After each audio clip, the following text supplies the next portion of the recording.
আমরা মঞ্চে আমন্ত্রণ জানাচ্ছি একজন ব্যতিক্রমী ও বহুমাত্রিক শিল্পীকে।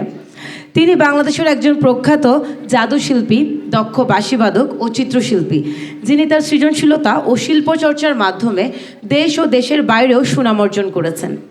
এই পর্বে আমি আমাদের সম্মানিত চেয়ারম্যান স্যারকে অনুরোধ করব জুয়েল আইচ স্যারকে মঞ্চে নিয়ে আসতে। আমরা সবাই করতালি দিয়ে জুয়েল আইচ স্যারকে সাদর অভ্যর্থনা জানাই।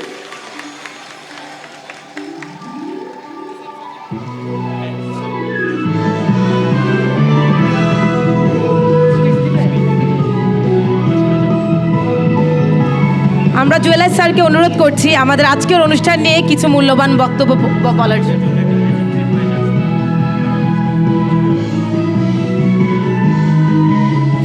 সুধীমণ্ডলী, London school of magic, sorry English, আমাকে ম্যাজিক বলে বলে মাথা খারাপ করে দিয়েছে। যাই হোক, আমি প্রথম দিন থেকে প্রত্যেকবার যতবার সবার সঙ্গে মিলিত হই, আমি ক্রমেই বেশি মুগ্ধ হই।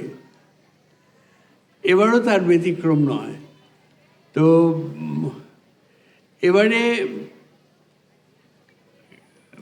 কিছু বাস্তব কারণে প্রোগ্রামটা সরিয়ে আসা হয়েছিল, কিন্তু আমার আগের প্রোগ্রামগুলো তো আমি সরাতে পারিনি, তো সেইটার ওপরে ওভারল্যাপ করেছে।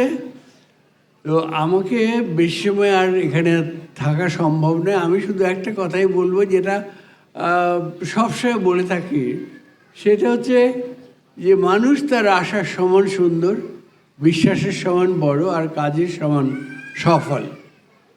কাজ ছাড়া একটা ঘাসও নড়ে না।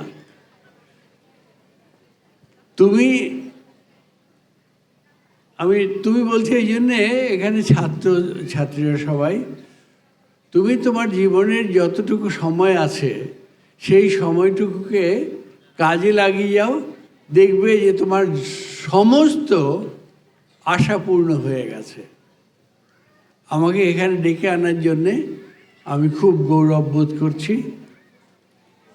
লন্ডন স্কুল অফ ইংলিশকে এই জন্য ধন্যবাদ জানিয়ে আমার বক্তব্য শেষ করছি। ধন্যবাদ।